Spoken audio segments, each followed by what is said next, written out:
So this is the self-development with tactics. Book.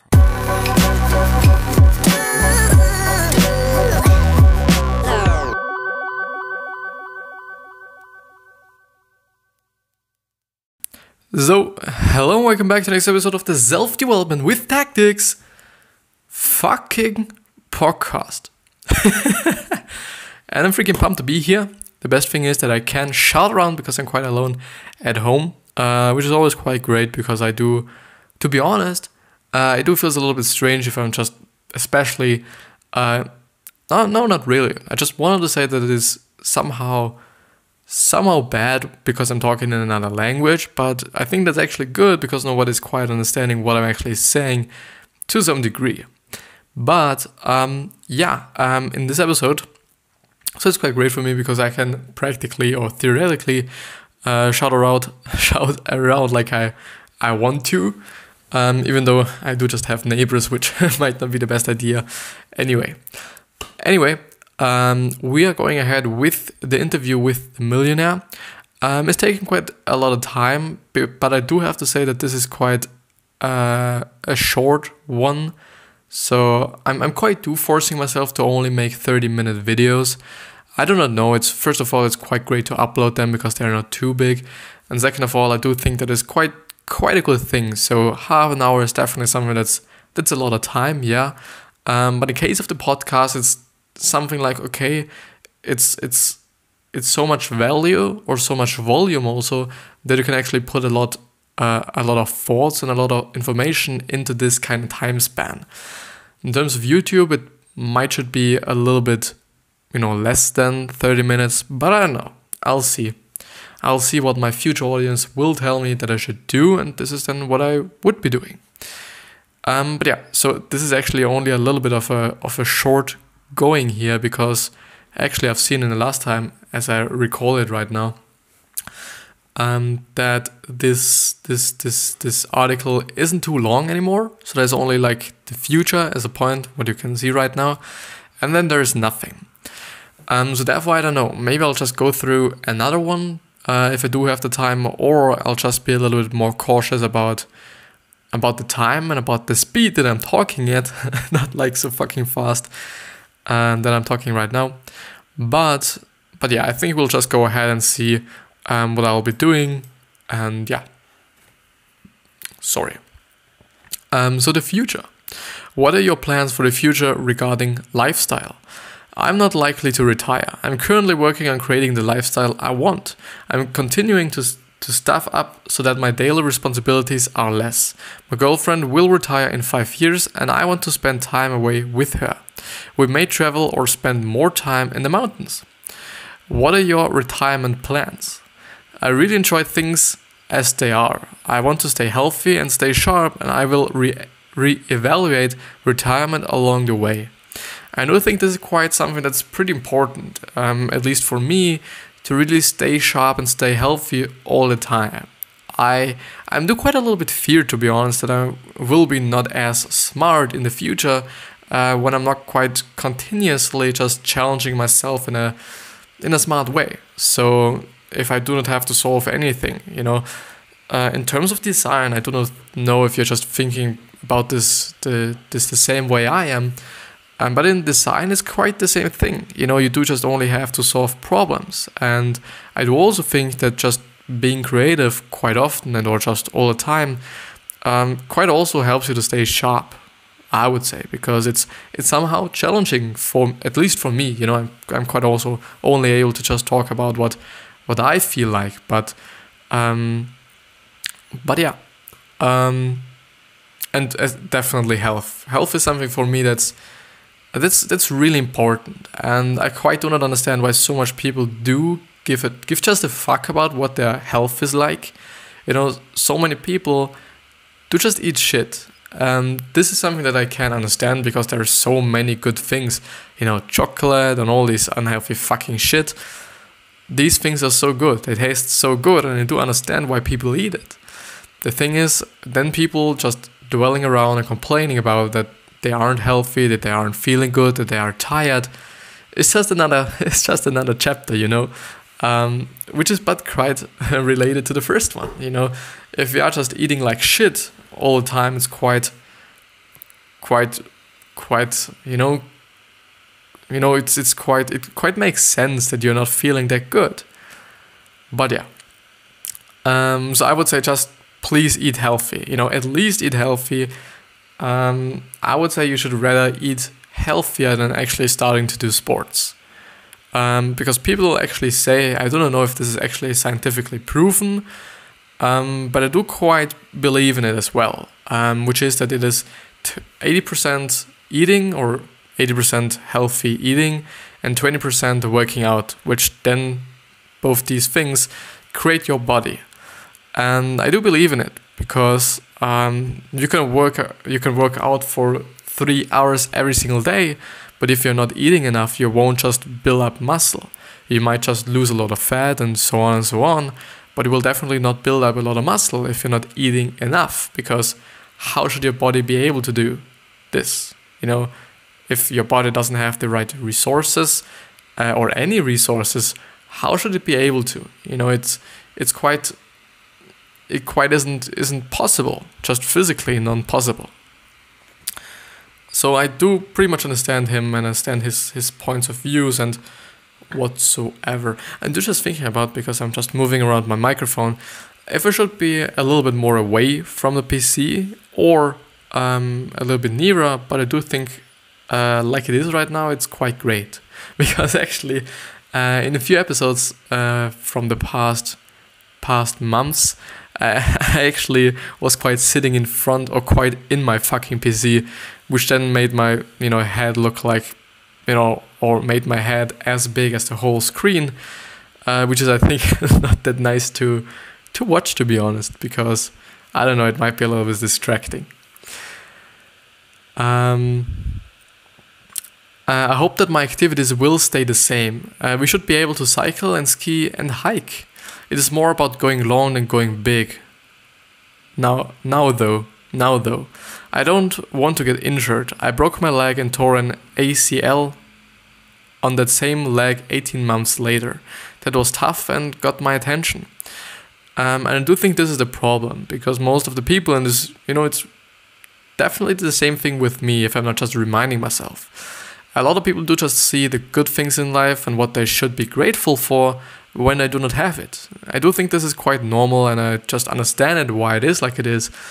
But just be a little bit more grateful for what you have, that you actually have legs, because there are people who can't use their legs, and you have them probably or hopefully, that you can see, that you are not blind, and that you can hear if you're just, watching this or listening to me. Just be grateful for the really maybe simple and easy things that you're having in life, just that you are you maybe as well, and just that you have the things you have, and that you're not, it could always be worse. There are people that have quite nothing, and what should they say? I think they're just complaining about it as well, but well, they can't do as much as you can do. So just be a little bit more grateful for what you have. I do think it is quite, as I said, always the thing that when people do not have this certain thing, they do quite miss it out. And it is normal, I would say, but yeah, just be a little bit more grateful. Miscellaneous. How did you learn about finances, and what age did you click? And what age did it click? Was it from family, books, forced to learn as wealth grew, etc.? My father was always horrible with money. Although he made an adequate income, he would spend it all. He couldn't manage money. I've always been fearful of not having enough, so when I got my first job, I guarded my money. Which is basically, to be honest, the same thing with me, I'm not talking about my family, but, there are always people in anybody's family that are, not that quite good with money and actually just maybe saving money. Even though I do have to say, okay, if you just can't save money, you at least should be able to make a lot of money.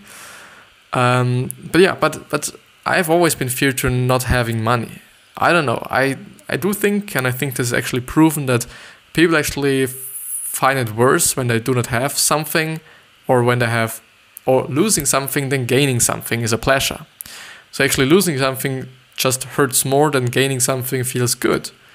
if I'm just recalling it correctly. I hope so. But I've always been like this, I've never quite spent my money, like in a big way. I have definitely just bought myself quite things, definitely. If it was games when I was, a few years younger, or the bed that is actually here, you can actually see it, there. There.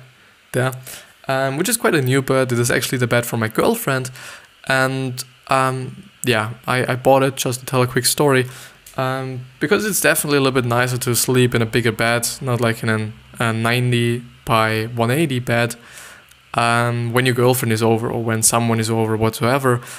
Therefore I just thought like, okay, I'll spend the money, but I do have to say I was quite tough with it.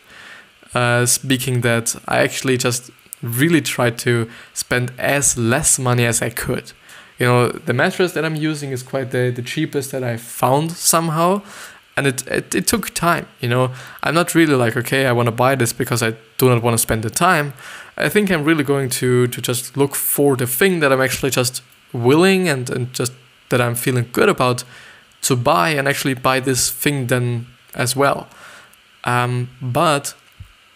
But yeah, I've not invested, but I've bought myself a few things in my life, but I've always been quite feared about not having any money. Who inspired you to excel in life, and who are your heroes? I've had a lot of help along the way, too many mentors to mention. Thomas J. Stanley and his series of books were huge for me. Sadly, I never met him, but I was recently quoted in the new book. My heroes walk into our offices every day. I see single moms just killing it and raising kids, or elderly clients who talk about the Jim Crow South and growing up here then. I'm so inspired by my friends who have actually had challenges that are almost unimaginable. I was raised very simply without much extra, but I have never experienced certain injustices. These are my heroes. I do think this is just a great saying, and you can feel, okay, this person is quite. I do quite feel like, he is just not about actually being so wealthy and whatsoever. It's just not. I can somehow I do not know quite how I should say it, but it quite feels for me like, he is actually more passionate about being happy and doing what he likes than actually having a lot of money. And I hope that you also can feel it somehow, also by the other episodes that I've made on him. But I do remember that I actually have the ability to change up it a little bit so that it might be a little bit more interesting.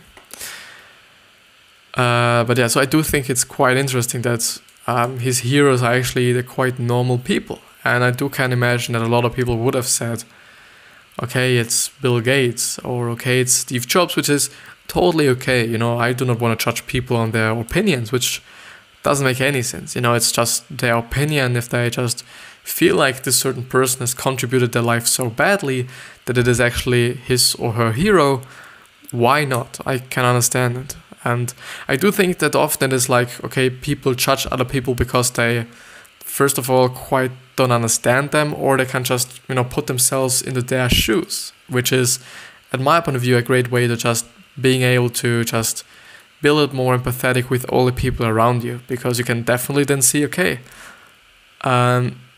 these are just normal people and they just have their opinions and their feelings and their thoughts, and this is just what they're acting on, and you're just doing the same thing. And I think you're not wishing, or you're also wishing not to be judged by, what you're thinking about. Do you give to charity? Why or why not? And if you do, what percent of time and money do you give? Yes, I need to do better with time. 20% between us. She loves the animal shelter. I love the clinic next to my office that provides healthcare for the working poor. We also like being a part of our neighborhood indie theater.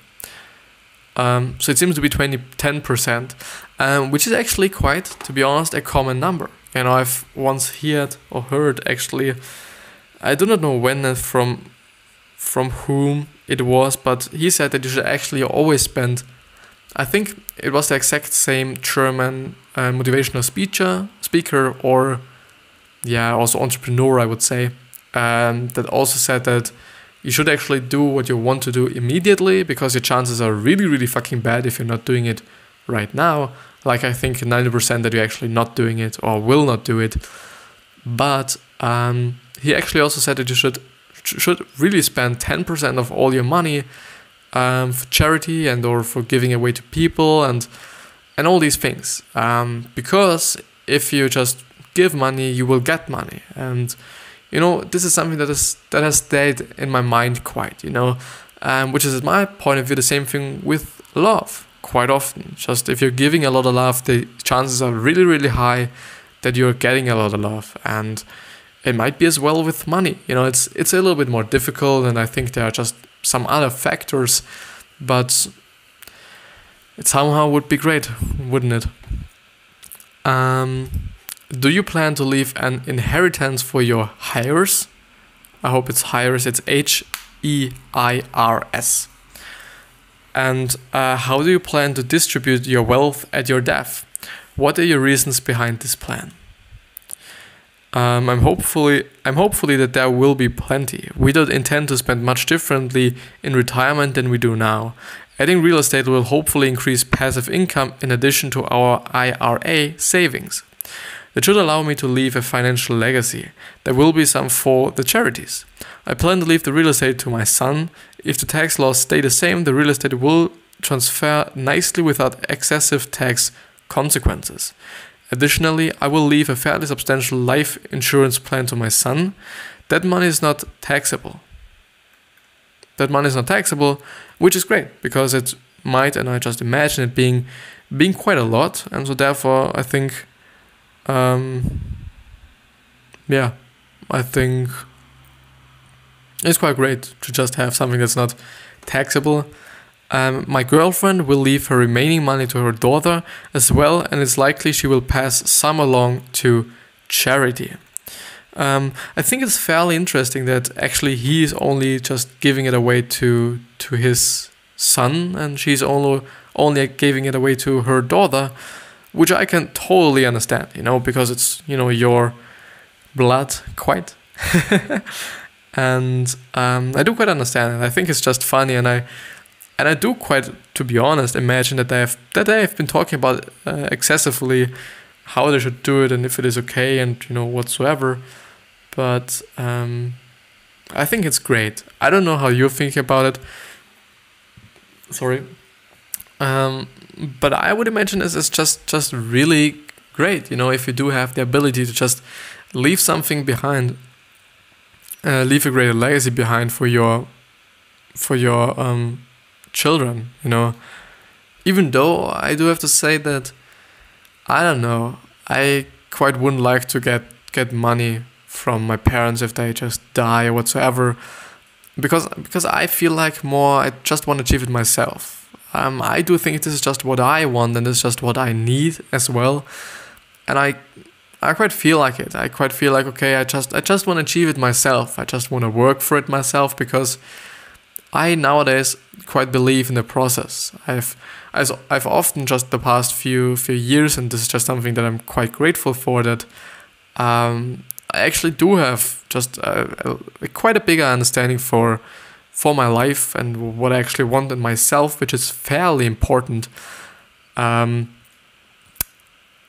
that I actually can say, okay, the process of actually just getting there is quite something nice. And this is also something that I've been trying to really focus myself on when I'm just doing the podcast, or when I'm just doing what I've always been done, like the posts and whatsoever. I do think that's quite important, because if you do not like the process, like you're doing just all the time something that you're actually not passionate about, or you actually do really hate, how would you be able to just, get through it this whole time to actually be able to somehow get to your goal? And the worst part would then be that your goal isn't as good as you imagine it to be. And I do just think that having a process that you like is very important. Because it takes a lot of time. all these great things take a great lot of time. And this is actually something that I quite understood today, because actually today I'm gonna work out outside, which is fairly something that I like and love, because it fucks me away more than than when I'm working out at home, actually. Because at my place there are some pull-up bars and whatsoever, which is fairly great, and you can work out a little bit more efficient. So what I want to say, what did I want to say actually? So building the physique that I'm having, which is quite great, I would say. I don't want to underestimate or underdo what I've quite achieved. I do quite think that I'm in a great shape, and health-wise also quite great. But it took a lot of time. It really took a lot of time, and this is something that I realized today. And it took me now, I think, 3 to 4 years, and I've always been sporty. I've always been doing sports, and so this is just something that's somehow natural to me. I do like to move. I do like to exercise. I do like, to just do this. And it's nevertheless took me 3 to 4 years, actually, maybe even more. I don't know. Can't remember exactly. So it's not that less.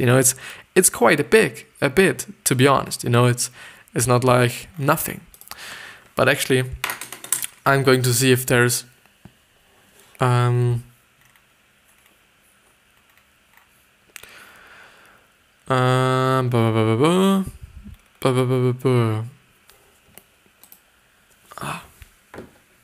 So the interview 124th actually is the newest one that we have been going through today. Maybe I will just go ahead with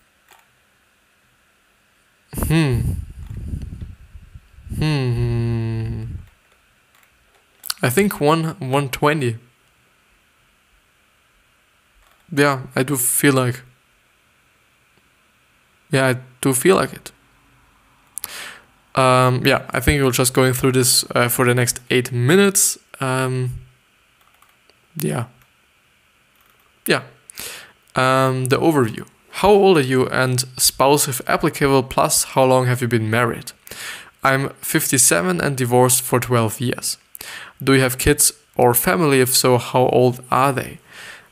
He does not have any kids, but I take care of my 85-year-old parents and a 20-year-old niece. What area of the country do you live in, and urban or rural, suburban in the southeast? What is your current net worth? 3.5 and about 0.5 in business cash assets. So a little bit less wealthy than the last person we've gone through, but the problem that I'm having is I do not quite have, sorry for actually not showing you, maybe I do not quite have the necessary kind of the necessary how should I say,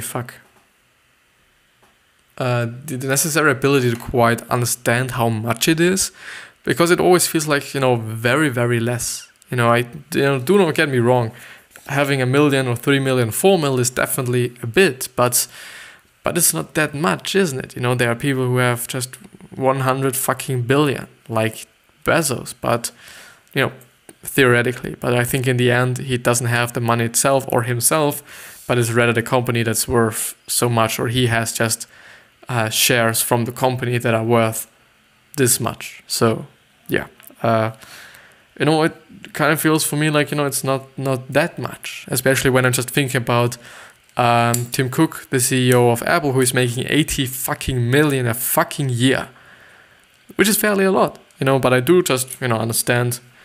I think I can understand why, I'm just thinking about if it's just quote unquote okay, that he's actually getting so much money for the things that he is doing. But I do think he at least has a high responsibility for what he's doing.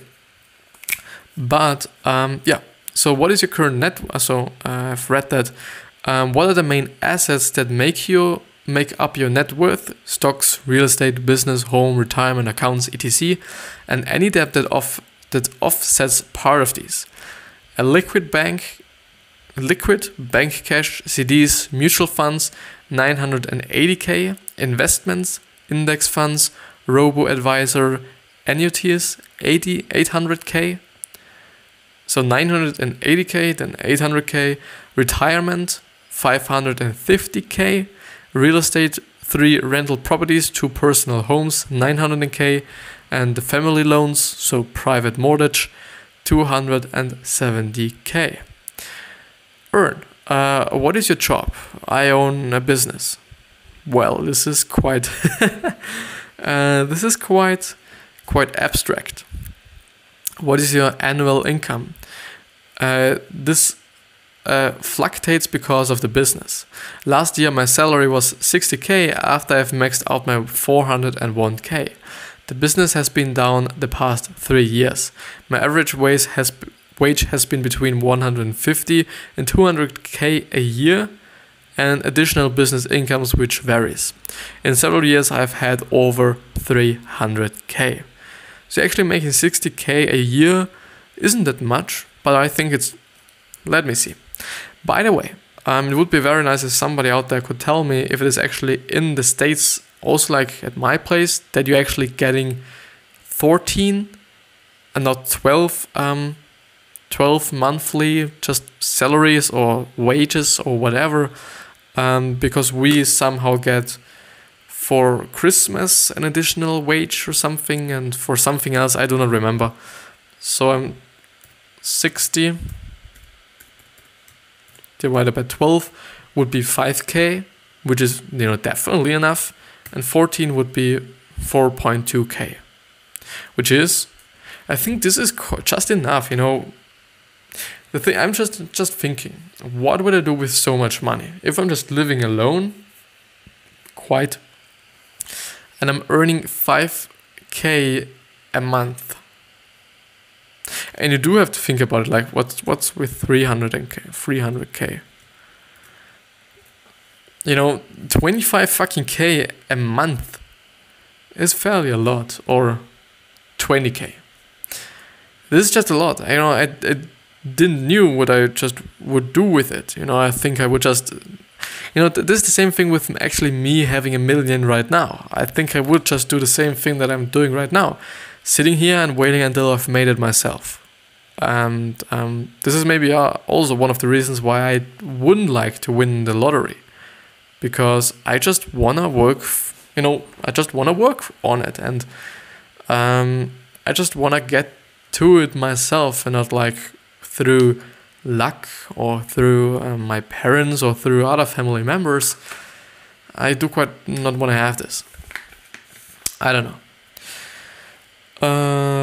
But yeah, tell us about your income performance over time. What was the starting salary of your first job, and how did it grow from there? And what you did to make it grow, and where are you right now? I'm a first-generation immigrant from a third world Asian country, so his home. I arrived in the US in 1989, was married to an American who I met in my home country. My first job as a teacher earned me about $25 per month. $25? It just says 25 per month. Is it actually 25? Nevertheless, I became a computer professional and gradually increased my earnings to middle-class wages.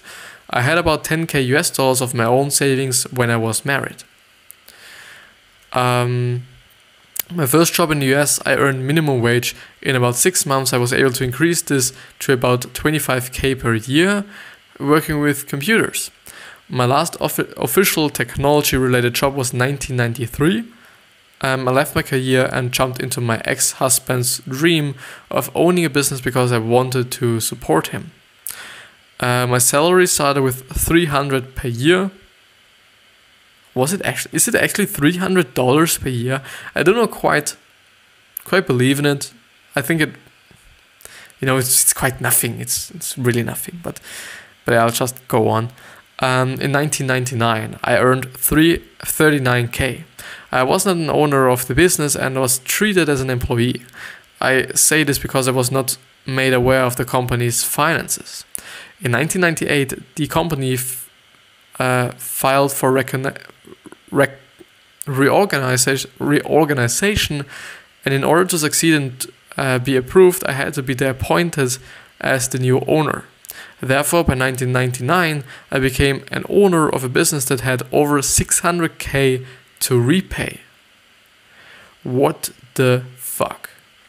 From 2004 onwards, I slowly started to earn and save. In 2007, after 9 years of paying down company debts, I was able to increase my capped salary. My income fluctuated yearly. Most of my net worth came from business earnings for the past 10 to 11 years, which is fairly tough. What tips do you have for others who want to grow their career-related income? I do not have a lot of experience in this area to share any tips. I haven't worked for anybody else since 1994. I know, however, that having a business is what has helped me gain the financial independence in the past 10 years. And the last one is, what is your work-life balance looking like? The business trips were good perks to being in business. When I turned 50, I promised myself to visit new interesting places for my every birthday, and I have been doing this yearly. This year I started going to the gym regularly, primarily for health reasons, which is fairly great. But I do just really believe that you do not have to go to a gym. Just working out wherever you can is just enough. But yeah, so I do really feel like, okay, this was quite a great episode, and I hope you're feeling like this as well, even though there's something going on with my voice, and it feels like a little bit of pressure on me that I'm actually just somehow able to speak. I don't know why. Maybe I just have to take a little bit more breaths. To be honest. No, but it was fun for me. I hope it was fun for you. I hope you've learned something. I think it's just interesting to gain a lot of stories of other people and see how other people have done it and how you could also do it as well. And maybe you get inspired through the things that I'm going through. I don't know. But yeah, I wish you the best health, wealth, happiness, and success, as always. And yeah, I hope you're thinking about your legacy and giving back to the people. With that being said, I hope you also go through the next episode that I think I'll go through, or I will record, right after this one. I'll see you the next time.